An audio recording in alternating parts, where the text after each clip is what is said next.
Good afternoon, ladies and gentlemen. So really, I am very happy to invite you all for this wonderful session today. And we are very fortunate to have the young and dynamic scholar, Dr. Senthil Kumar, one of the senior most faculty members in the Department of Political Science. Now he is serving one of the very prestigious university in Tamil Nadu, India. That is Alagappa University, Karaikudi, as associate professor. And he is our real asset to the department and media debater, excellent writer and speaker, and who has rich experience in delivering lectures not only at Annamalai University and to various colleges and universities and education institutions. And he is really a dynamic motivator to the students. So if you give any topic or assign any work to Dr. Senthil Kumar, will deliver, will accomplish the work with utmost sincere and commitments. So I am on behalf of the department, the HOD Dr. C. Subramanian, the technical team assisting the department, Narmada Research Scholar, and Sivanesan, the PG students. And we have to appreciate the department as well as research scholars because, nationwide lockdown, it's very difficult to move, but putting our life in a so that every day we are coming to the department without wearing the mask. We are conducting the session for the benefit of the students. And please understand the real spirit behind in organizing such a wonderful online program by the department. And today, Dr. Senthil Kumar is going to deliver a very useful lecture. A very pertinent topic is NHRC, a role in protecting and promoting the rights of the women. And certainly this session is going to be, I'm damn sure. So this session is going to be very useful. And the session will go, first session will go up to 30 minutes. And there is a small break. Again, we are going to resume our session with a 1 minute break. Kindly log into the same ID and the same password after 30 minutes. Now I request Dr. Senthil Kumar, it's your time, please. Thank you, Dr. Saxon, Deputy Controller of Annamalai University, and my senior colleague. Good afternoon, student friends. At the outset, I thank and congratulate the team Political Science and Public Administration, particularly our head of the department, Dr. C. Subramanian, for taking a noble initiative of conducting this kind of intellectual event in which the discussions and arguments that will be a healthy academic event, what we call it as a intellectual orgasm. You should attend intellectual orgasm after having these kind of lectures. And I feel happy of being with you all in this good occasion and also in vacation. And I also thank the team, Political Science Public Administration, Dr. Balamurugan, Professor of Political Science, Narmada, Ms. Narmada, PhD scholar, and Mr. Sivanesan, who is doing MA Political Science in this department. And coming to this business, my role now is to deliver the lecture on women rights and how to protect women rights and what are all the mechanisms and agencies in order to promote and protect and safeguard the interest of women. And of course, I just want to salute to two goddesses. And the number one goddesses is none other than goddess of earth. And second one is the goddess who walks in this earth in the name of women. And always this is my heartfelt salutations to these two goddesses. And coming to the business, women right now in the contemporary era of the 21st century are facing a number of issues. And right from the beginning or the origin of earth, that is as per the experimentation in carbon excavation, the origin of world, 3.5 billion years world, this earth is, and almost all the countries in this world comprises of patriarchal society, which has been substantiated by the patriarchal theory. There are so many theories given substantiation for the origin of state and government. Matriarchal theory is there, patriarchal theory is there, evolutionary theory is there, historical theory is there, and then social contract theory is there. So likewise, so many theories. But all along the centuries of different kinds of civilization, at no phase of world history we could find the civilization, area, territory, or a nation which consists of matriarchal society. So this patriarchal society, it has unleashed so many issues which serves as a stumbling blocks for the development and emancipation of women along the centuries. The Western countries right now in this world, the world consists of 193 nations.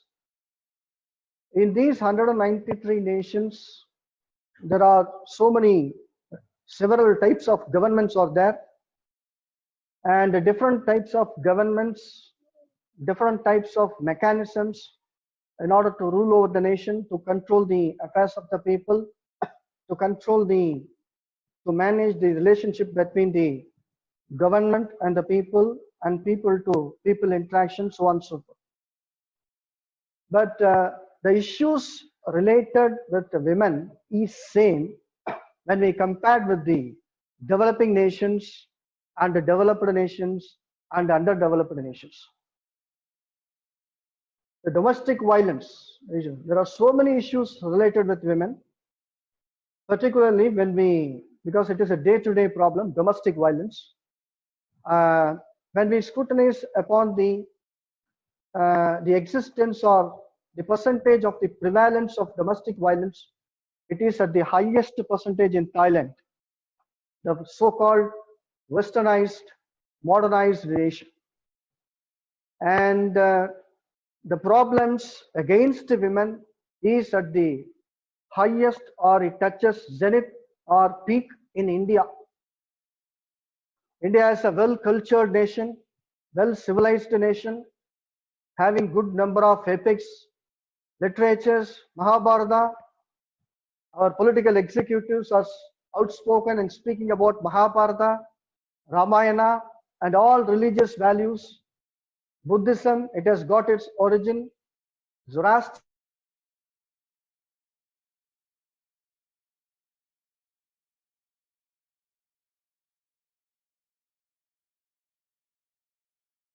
of all these kind of prevalences, still we could not respect, we could not provide the same respect which we seek from others. And I can say blatantly that women are disrespected. There are so many cases in India which we come across,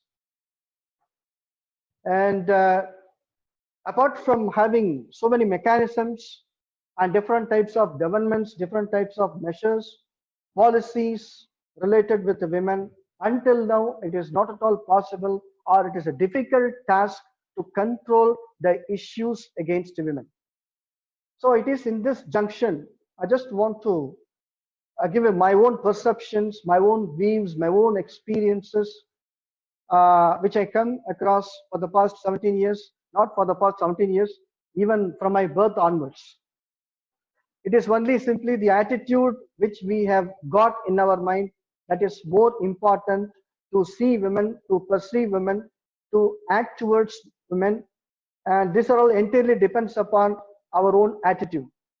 As a number of seers, number of philosophers used to say, political philosophers, political activists, and number of eminent scholars, social activists, they fought for gender equality, because only these issues related with women can be curtailed, can be resolved only by giving the utmost equality, that is treatment of same treatment that has to be given for both men and women. Now, new factor is upcoming, transgender. Transgender should also be given the same status they are fighting for. But till now, the problems are continuing. So every nation is having its own constitution. Every nation is having its own government to control the affairs of the people. Apart from having constitution for every nation, there are number of statutory bodies, non-statutory bodies, non-governmental organizations, which always strives hard to protect the interests of women. Although we have got a constitution in every country, we have got a National Commission for Women, minority commissions, women organizations, and in every part of remote villages of India, we have got a self-help group in order to upgrade the status of women, to provide ample opportunities for the development of women. And albeit of all these measures, there is a question: why still the status of women is degraded or not up to the mark, not up to the standard, not up to the level? So 75 years of Indian independence, we didn't attain that much of freedom for women. So in this junction or in this fabric, I'm going to explain the details. So rights and social justice. We used to discuss about the social justice in terms of the casteless society, religious-less society, raceless society, raceless civilization, averting ethnic carnages, and we have to avert the class distinctions. Likewise, we are speaking. And in this situation also, the rights are not properly protected. That is what the thing I just want to emphasize. So the real social justice resides upon the good treatment or fair treatment meted out to women. That is my point of view. And according to Aristotle, father of political science, who said that happiness is the ultimate motto of all humans. Humans, I quote, and I unquote, humans comprises of both gender, men, women, and transgender. And men has to lead a happy and comfortable life. Only the behind the scene women are the best actors and reactors in order to upgrade the status of men. So it is what can I say? It is interdependent. If men has to survive, if men has to sustain, if men has to develop, if a man has to upgrade himself, definitely there must be the presence of women. Women's presence is quintessential and pivotal part of the entire development of the world civilization. So women rights, human rights, including human rights, everything, it has started up in the modern period in 1789. So with the mantras of already I have shared with a number of my senior colleagues, liberty, equality, fraternity, and the mantras of the French Revolution. And these ideals, these principles, it has passed to the entire civilization of the world. It has impacted the so-called uncivilized people of developing and underdeveloped nations of Asia, Africa, Latin America. See, we don't need to, my dear learners, my dear student friends, we don't need to bother about Western countries. In this world, which consists of 193 nations, people, scholars, government, international organization, regional organization, everything, they should be concerned with 3 continents, which are highly affected, in which women are highly victimized. Those 3 continents are none other than Asia, Africa, Latin America, which is otherwise called as South America. So in the aftermath of the Second World War, which happened in the year 1945, ended in 1945, after the establishment of United Nations Organization in the year 1945, so there are so many policies And there is a separate commission constituted for the protection of women's rights. Even we have to speak about Karl Marx, who has written celebrated work Das Kapital, in which he has given fantastic views related with the gender equality. And Marx critically perceived about rights on the basis of discrimination. The rights should not be discriminated on the basis of men and women. Equal rights should be provided to both men and women. And all history is nothing but history of class struggles. His dictum. Class struggles in the sense it is between rulers and ruled, haves and have-nots, capitalists and communists, workers and owners, and also I can add to, in addition to that, men and women. A number of empires were vanished. Number of empires, kingdoms were deteriorated. It is because of the desire towards women. And Marx also stated that rights are the factors which are closest to the poor community and not with the rich community. So India, when compared with other countries, be it South Asia or well-developed nations or the countries of Asia, its own experiences and experimentation related with the protection of rights, human rights and as well as human rights, comparatively, it is well and good. The discrimination is there. Discrimination is there on the basis of religion, caste, color, economic condition. These are all some of the divisive tendencies or disturbing factors. But apart from this, India is giving utmost importance for protecting the interest of women. And I've said to you, there are so many issues. Dowry related issues are there, and discrimination related issues are there, and workstation harassment is there, molestation is there, eve teasing is there, treatment, different kind of treatment is there. And of all these problems, there is, apart from Indian Constitution, there is a body which is known to be National Human Rights Commission, which is having number of umpteen number of measures apart from National Commission for Women. National Human Rights Commission is a fantastic body which protects the interests of women. And according to it, human rights are an indispensable part of society, and its noble cause, NHRC, National Human Rights Commission, its noble cause is to protect and promote the human rights. Human rights, when I'm saying human rights, it includes, it implies women's rights. So NHRC looks over the rights that are related to life, dignity, liberty, and equality of all the individuals. Life and dignity particularly. They are also guaranteed by the Constitution of India, embodied in the international covenants, and are enforceable by the courts of India as well. And in 1993, the UN adopted these Paris Principles as in General Assembly. United Nations Organization is also given number of initiatives related with the protection of human rights, by which India is also following. Not only India, number of developing and underdeveloped countries in Latin America, Africa, Asia, they are following. And this is what the origin and the function. Let me see the function of NHRC. And there is a chairman and 8 other members who are functionaries of National Human Rights Commission. And NHRC, coming to the conduct of inquiries, on what basis NHRC can be approached? If women are affected, victimized, harassed, what are all the factors on which these got affected? What are the rights which got affected? Let me see one by one. So violation of right to life, liberty, equality, and dignity. If a woman is harassed, even recently I have read an article, seeing a woman for more than 14 seconds, that person can be convicted.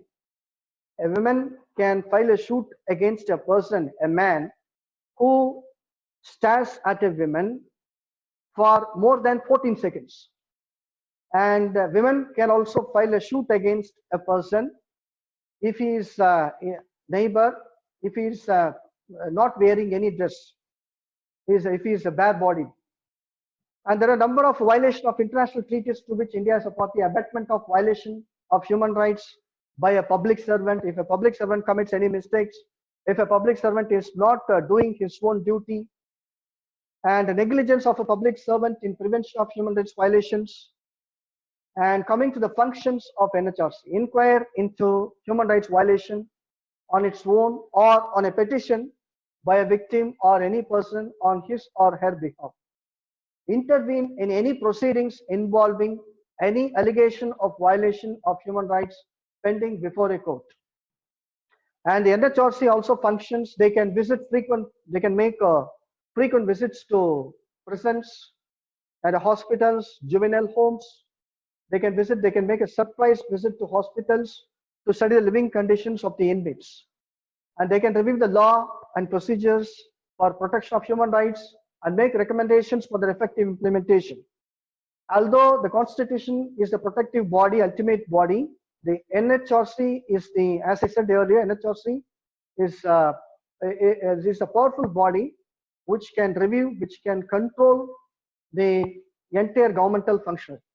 And it can review the factors including acts of terrorism that inhibit the enjoyment of human rights and recommend appropriate remedial measures.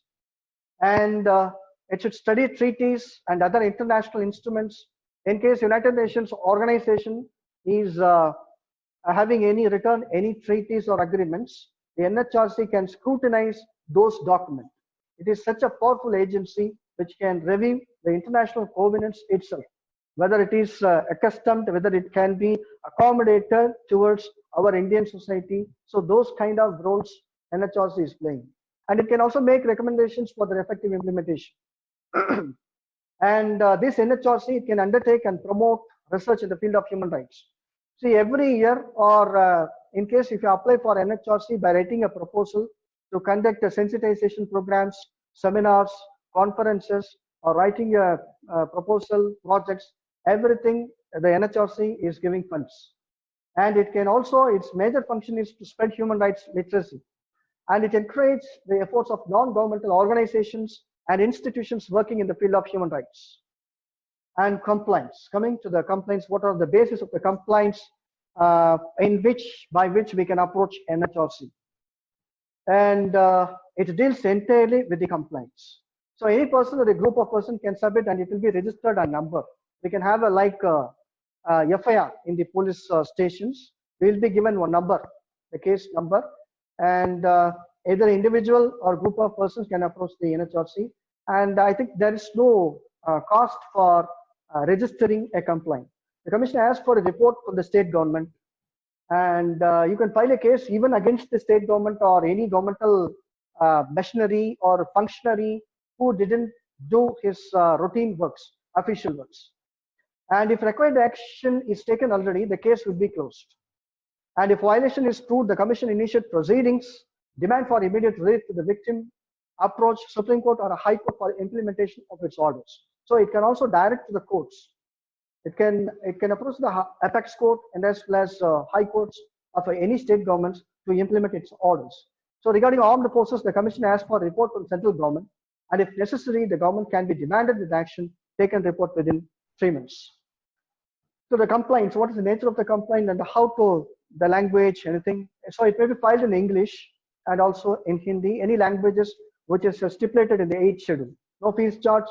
The commission may ask for further information when necessary. It can add those substantial or evidential informations to its complaint. Also, it accepts a telegraphic complaint, but telegraphic complaints is no more. It's obsolete, it's obsolete, there is no telegraph. And also through fax or email. So we have to remember the famous quotation, the day a woman can walk freely in the roads at night, the day we can call India has achieved full independence. I think you may be acquainted with this definition. And Women's Human Rights Cell in NHRC. So there is a separate cell called Women's Human Rights Cell, which particularly deals with rights violations meted out against women. So it has a set up a Women's Human Rights Cell, and within the law division, the cell will deal with and scrutinize all the complaints relating to the harassment of women and girl child, including those relating to dowry demands and rape cases. See, even the NRIs, they have got a highly affected and impacted negatively there are so many nurses working in from Kerala in Arab countries. So they are facing huge number of human rights violations and harassment in their in their owner's house, and they can also approach the National Human Rights Commission for the sake of strategizing the mechanisms. All fresh complaints received on these subjects will be processed by the cell, while cases on this subject which are present being processed in the various section of the law division, it can also be transferred to the cell. The cell functions in coordination with the research division and when necessary. The focal points, next we pass on to focal points. The United Nations High Commissioner for Human Rights, Ms. Mary Robinson, had requested the Commission to nominate an appropriate individual to serve as a focal point on the human rights of women, including matters relating to trafficking. So there is a huge higher level of a percentage of women trafficking that is going on across the nations of the world. And if you see in South Asia is a bedrock of human trafficking, women trafficking between Bangladesh and Burma and Nepal. These are all the crux of the countries in which a huge number of trafficking is happening. And for that, in order to go about the menace at the budding stage, number of measures were pointed out by the United Nations Human Rights Organization. This was also in follow-up to a recommendation made by the Asia Pacific Forum of National Human Rights Institutions in a meeting held in Manila. And the focal points mentioned were coordination and cooperation, because the National Human Rights Commission is approached by an individual or group of persons, the state government, that particular state government should be approachable by NHRC. And the cooperation, it expects utmost cooperation from the state machinery, and the prevention, that is also considered as a focal point. Protection of the interest of women, that is also considered as a focal point. Repatriation and reintegration, these are all the focal points related to the human rights. And coordination and cooperation. See, not only India is affected with rights violation of women, at international level also it is happening. So in that sense, at international level, international organization is also cooperating with the particular nation Human Rights Commission in order to protect the interests of women. So those at region levels and at international levels review the existing international commitments and commitments made at the region level to prevent and to eliminate trafficking. Because right now in 2019 and 2020, the most important issue which is considered as pertinent is women trafficking. And they are gaining huge money by women trafficking and violence against women, and suggest steps for the implementation of the effective measures. And promote greater coordination with international organizations which have a key role in preventing and eliminating trafficking and violence against women, and which includes UNIFEM, Child Emergency Fund, and UN Center for Human Rights, etc. So how coordination and cooperation it happens? So at a national level, local level, even a number of your places in towns and cities, you can find Human Rights Commission. You can easily approach those commissions in order to file a complaint against a person or government or organization, be it a governmental organization or non-governmental organization. So it should develop, review and strengthen comprehensive cross-sectoral and integrated strategies and measures for action and indicators of progress with set goals and time frame for implementation. See, the failure in Indian governance, I can say to you, I can share with you, it's not the framing of policies. It is only the lacuna resides with the implementation of policies. The policies were made in the state legislature, the state governments. The policies were made in the national legislature, be it in Lok Sabha, Rajya Sabha, but the implementation process where the lacuna resides. The same thing which is also applicable for these commissions, the implementation process. I network with the civil society organizations. Now, women-related civil society organizations are performing very well. Mehta Patkar, Arundhati Rai, and there are so many eminent personalities who are sacrificing their own time, precious time, their own lives for the cause of protecting the tribal interest. See, scheduled caste and scheduled tribe, and they are facing so many issues. And particularly in scheduled caste and scheduled tribe, women are facing the double way of problems, be it in the caste or community, one problem, and another one is being a woman. So it is these issues has to be tackled by the effective implementation of the governmental policies. And the network civil society organization, Anna Hazare, is also initiated good organization for protecting the interest, and it is different, it deals with the corruption practices. And let me pass on to prevention, how to prevent the issues and challenges related with the women's rights. And let me resume my talk after 2 minutes.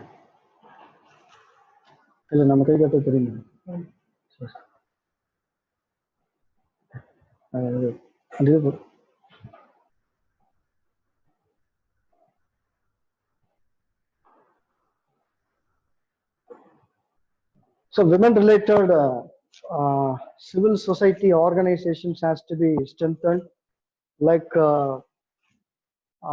we may not initiate police officers to watch every individual for 24 hours.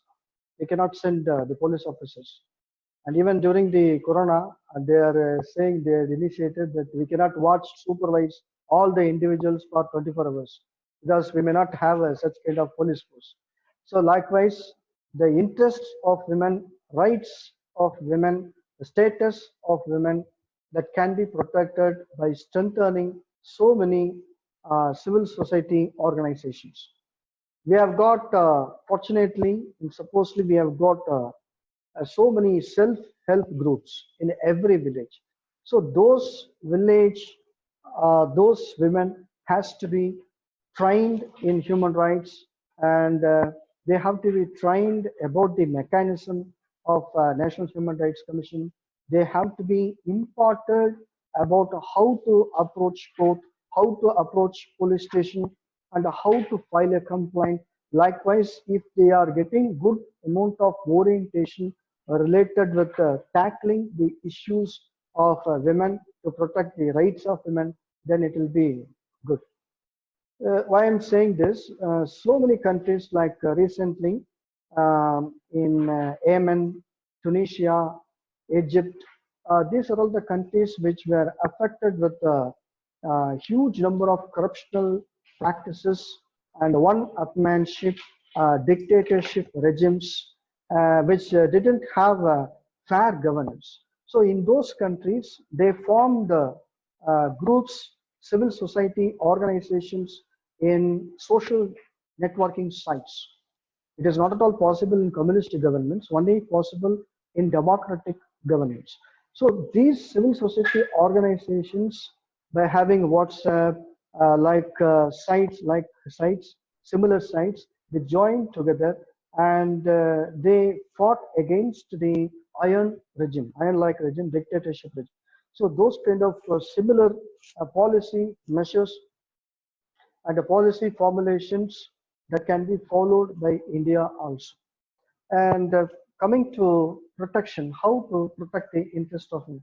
And it is to develop review implementation, because there are also NHRC is also having the monitoring agency because it is known to be the supervisory agency.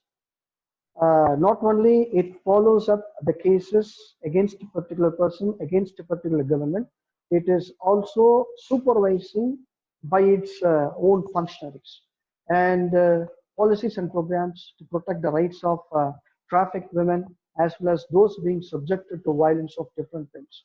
So we may not indicate or locate the nature of issue which is being faced by women. There are so many the problems and issues related with the women. Its nature are somewhat entirely different, because as an orthodox society in India, well-cultured society, women in houses, they could not open up their own mouth. If they open their mouth, definitely they'll be chopped. Okay, that's all finished. So likewise, it is since this is a patriarchal society, male chauvinistic society, this has to be oriented. And in sociology, there is a concept that a basic unit of society is family. and it should start with family and next in the institutions, educational institutions particularly. So these are the ways and means and ways to protect the interest of rights of women. In the case of trafficking of women, ensure that certain procedural protections are guaranteed before and during and after any legal proceedings involving the trafficking, and identify and strengthen or establish networks between national and international law enforcement authorities. And also NHRC, this commission works in similar way with the International Human Rights Commission, because United Nations organization is having so many commissions. Refugee Commission is there, Human Rights Commission is there, Amnesty International is there, likewise so many commissions. It is also similarly following the procedures which is being followed by international agencies.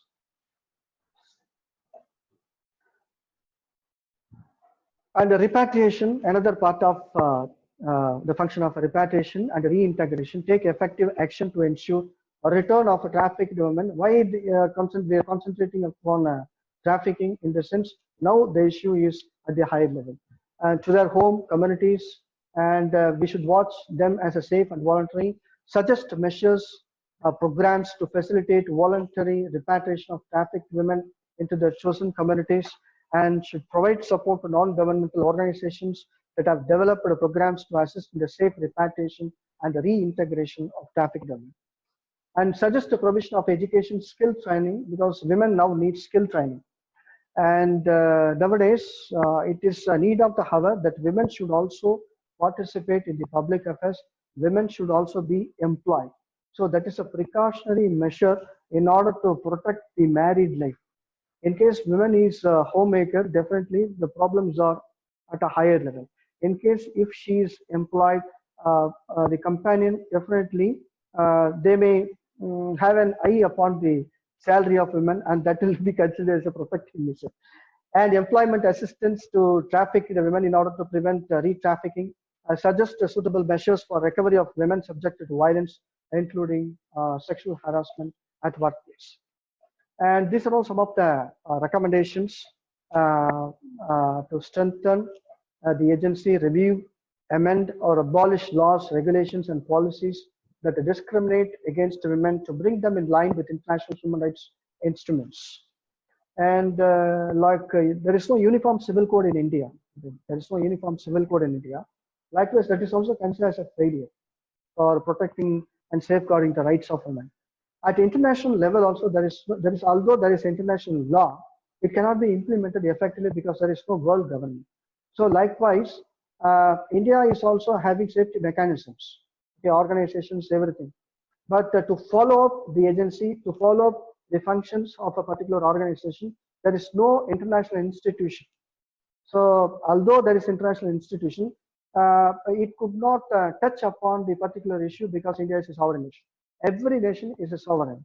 So in Sri Lankan issue also, women are highly affected, negatively affected, okay, lively buried. And there are so many issues. But being a sovereign nation, and Sri Lanka, the government, it has to protect the rights of women. And international agency, they could not do anything. This is lacuna. And they should enact a new comprehensive legislation from a gender and rights perspective, replacing the Immoral Traffic Act 1956, and set up a dedicated anti-human traffic unit with appropriate manpower and resources in all districts, and address with the whole might of state and law the patriarchal, social, and cultural practices perpetrating discrimination and violence against women. Extend the law on sexual harassment at workplace to the workers of unorganized sector with an effective complaint mechanism. There is right now there is no effective complaint mechanism, because when women is working at the top level management, there is no problem. Of course, there is a problem.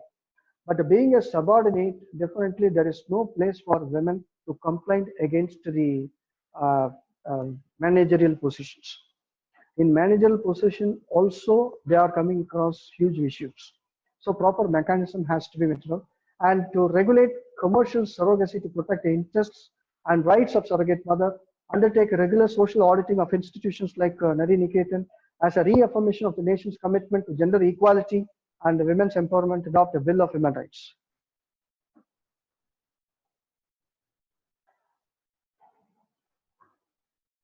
So with this, I conclude my speech.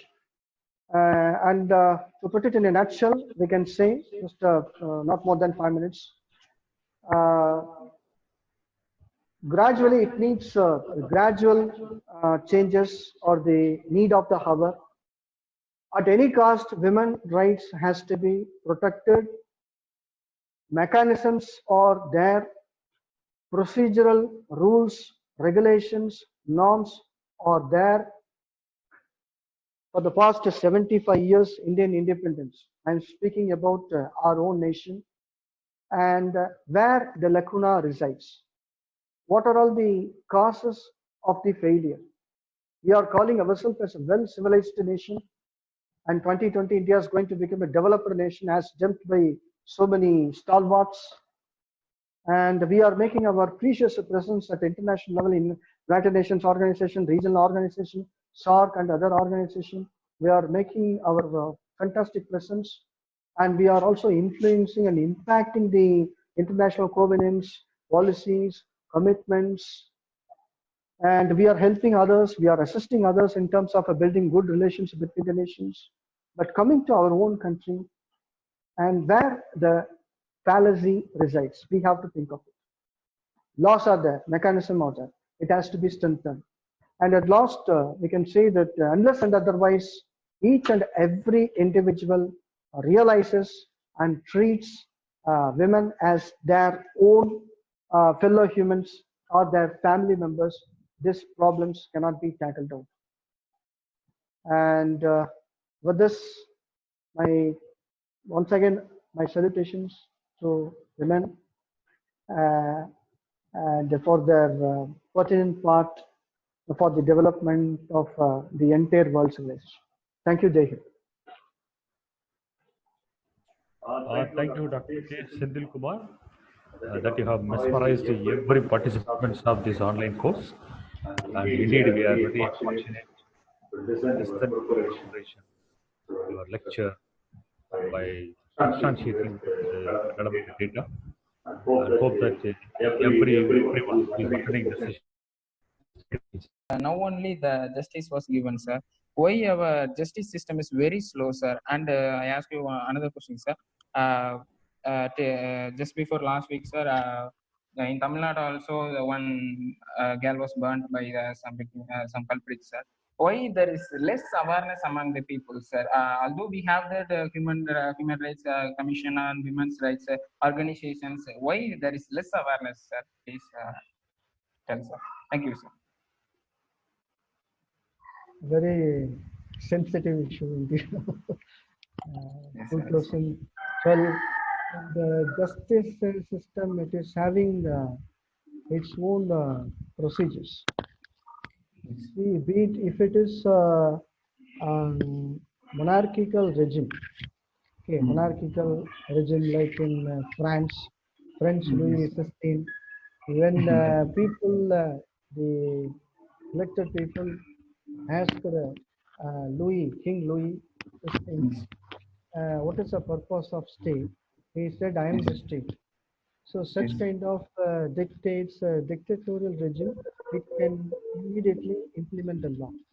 But as you said, the judicial system, as per my own opinion, there is a failure. I accept it.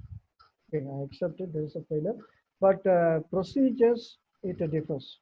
We can also cite that it is because of this red tapeism or delaying process. The procedural rules is a lapse on the part of judicial instrument. Awareness in the sense, why there is no awareness, this is quite common happening in India, rape and burn to death, likewise. These I can cite that the society itself is having problem and as well as answers.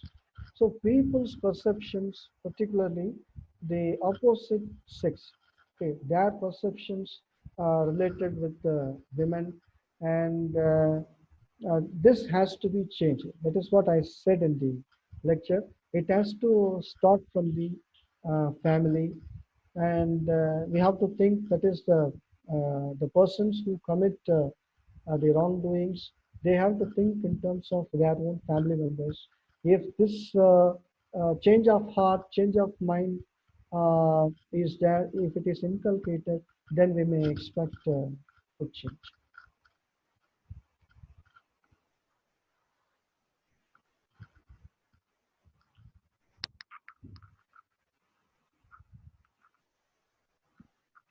Gautam.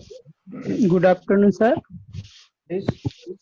Sir, in our India, rural areas, many illiterate women don't have any information about how to do complaint to NHRC.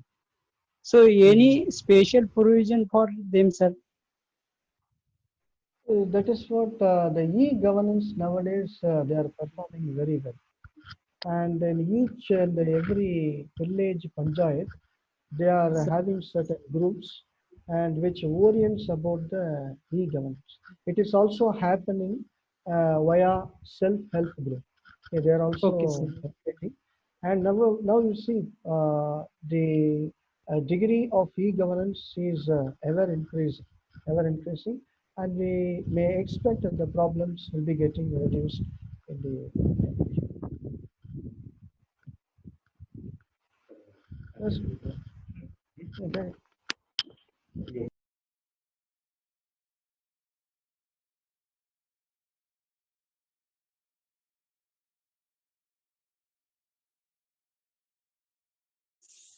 Okay. Take that. Okay. Dear participants, on behalf of the Department of Political Science and Public Administration, I register my sincere thanks to our today resource person, Dr. K. Sendil Kumar. I hope that he did very good lecture today. Even today morning also he did the same.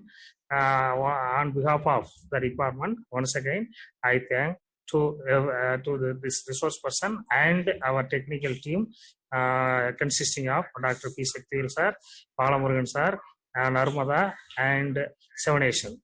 Okay, thank you one and all. Thank you.